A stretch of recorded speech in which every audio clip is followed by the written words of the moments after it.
এমন দেশে আমার ছেলে জন্ম হইল, যে দেশে জীবিত মানুষ সেভাবে করে না।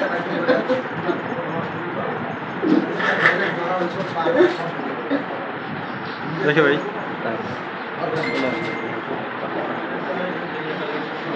আমার ছেলে সেনা অফিসার হওয়ার অনেক স্বপ্ন ছিল, শহীদ জিয়ার রহমানকে ফলো করতো। আজকে আমার জন্য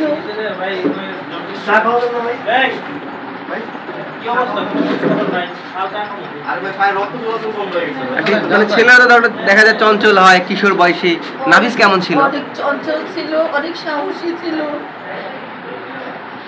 নাফিস যেটাতে যেত, খেলাধুলা, লেখাপড়া সবটাতে আল্লাহর রহমতে ও সাকসেস।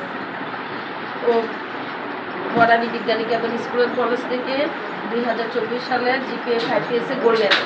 ওকে আমি করে কোনো কিছু হাত দিতে পারিনি। ওই স্কুল করছে, কোচিং করছে। আমার ওরকম ছিল না যে আমার দুটা ছেলে আমি লেখাপড়া করে দিচ্ছি, বড়রা বরানি থেকে বের হয়েছে। আমি অনেক চঞ্চলা, আমি যে খেলাধুলা সব কিছুর সাথে নাকি জড়িত ছিল।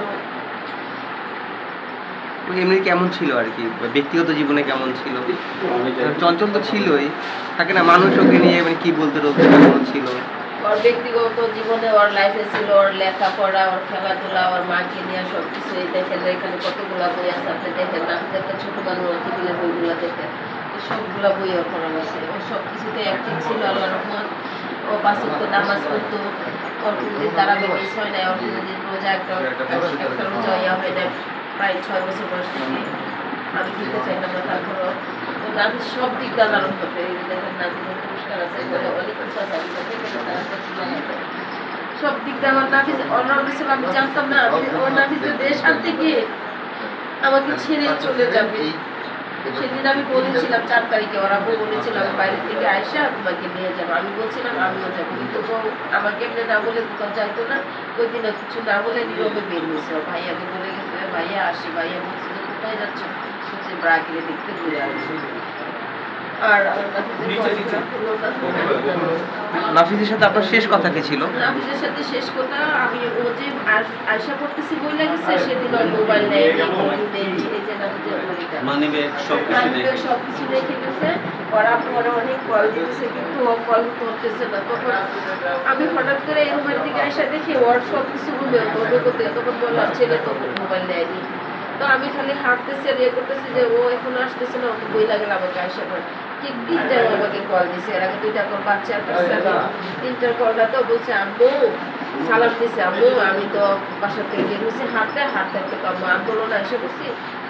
কোথায় আন্দোলনে গেছে? বললো যে 1 দফা 1 দাবির আন্দোলন আছে ভাইয়াদের, আমরা পারবেন ওই আন্দোলনে আছি। আমি বলছি আমার ভালো লাগতেছে না, তোমার তো বলা হয়েছে তোমার আব্বু এসে নিয়ে যাবে, তুমি বাসায় আয়সা পড়ো। হ্যাঁ আম্মু আয়সা পড়তেছে, আম্মু আয়সা পড়তেছে, আম্মু আয়সা পড়তেছে। লাস্ট এটাই আমার নাফিসের সাথে কথা। তারপরে ওরা অনেক বলছিল এই নাম্বারটা দেওয়ার জন্য ফ্রেন্ডের। আমি ভাবলাম যে ও তো বলছে আয়সা করতেছে, ওর নাম্বারটা ধরে না করে দিয়ে দেয়। কিছুক্ষণ পরে আমার বড় ছেলে ও তালা হয়ে গেছে, আম্মু আর কোনো খোঁজ নাই, বেলা পড়ায় যেতেছে। তখন আমরা ওদের সাথে যোগাযোগ করি, ওরা আমাদের সইরা গেছে ওলামার মানুষ। পরে ওদের সাথে অনেক কন্ট্যাক্ট করি, ওরা বলে যে আমরা দাওয়া খাই আর ছড়াইয়া গেছি। বাবা আমার নাফিস ঠিক আছে তো? আমি বারবারই ওকে বলতেছিলাম 4 নাম্বারে ফোন করছি, বাবা আমার নাফিস ঠিক আছে তো? বলছে হ্যাঁ আন্টি আমরা সবাই ঠিক আছে আল্লাহর রহমত। তো শেষ পর্যন্ত তো ওরা বাসায় আসলো, আমার নাফিস আর আসলো না। আমি মাগরিবের নামাজও পড়েছি, আল্লাহ আমার বিশ্বাস ছিল যে আমার নাফিস পরে আসবে। আমার মনে হয় না যে আমার নাফিস আর আসবে না। মাগরিবের নামাজের পরে ওর আগে ওরা চলে গেছে 5টার দিকে। ওরা অনেক খোঁজাখুঁজি করছে, ওই ফার্ম গেটে খোঁজাখুঁজি করছে, কিন্তু পায়নি। তো তারপরে ওরাপুর সাথে আমিও বের হয়েছি। আমি টাইমটা বলতে পারি না, ঢাকা শহরে অনেক কিছু দেখছি, পুলিশে কি করতেছে, তারপর অনেক বেশি মোকাবিলা হয়েছি। আমরা পিজি হসপিটালে গেছি, না ঢাকা মেডিকেলেও গেছি, পিজি হসপিটালেও গেছি। প্রথমে মনে হয় হ্যাঁ থানাতে গেছি, তেজগাঁ থানাতে গেছি, শিল্পা কয়েকটা থানাতে গেছি। থানাগুলাতে নাফিজার আব্বার আমি গেছি। তারপরে আমরা বের হয়েছি, ঢাকা মেডিকেল গেছি। আমার ভাই বউ বের হয়ে গেছে, ওদিকে আমি টাইম বলতে পারবো না। পরে ওরা বাদ করে দিচ্ছে যে ওরা ছোড়া দিতে আমরা আরো বই পরে পেয়েছেন কিভাবে? আমরা পিজি পর্যন্ত ঘুরে আসছি, পরে আমার ভাই বোন ছোড়া দিতে গেছে, পুকুর থেকে ছোড়া দিতে যা খুঁজতে ওরা পেয়েছে।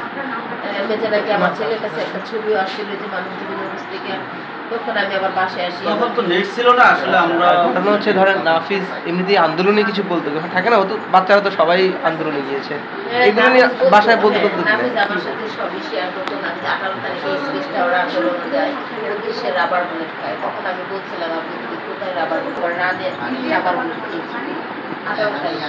তারপর ওই আমাকে ওই 4 তারিখে আমি বলছিলাম, ওর বাবা বলছিল আমার একটা কাজটায় আইসাই আশেপাশে ওর কাজটা তোমাকে নিয়ে আমি বের বাসটা তুমি বের হয়ে একা পারবা না। ও কিছু না বলে ও শুধু হাসলো, আর ওর বাবাকে বললো কয়টা টাকা দাও। ও আমার রুমে চেয়ারে বসাচ্ছিল, ওর বাবা বললো যে কত দিব, কত আর দিবা, যে কয় টাকা দিবা, প্রথম তো 20 টাকা, পরে 10 টাকা। 20 টাকা নিয়েও বের হয়। তারপরে কয়টায় যে ওরা লাস্টটা বের করে এটা আমি জানি না, আমাকে লাস্ট দেখানো হয়েছে মনে পড়ে। ঠিক আছে। আপনার নামটা কি? আমার নাম নাজমা।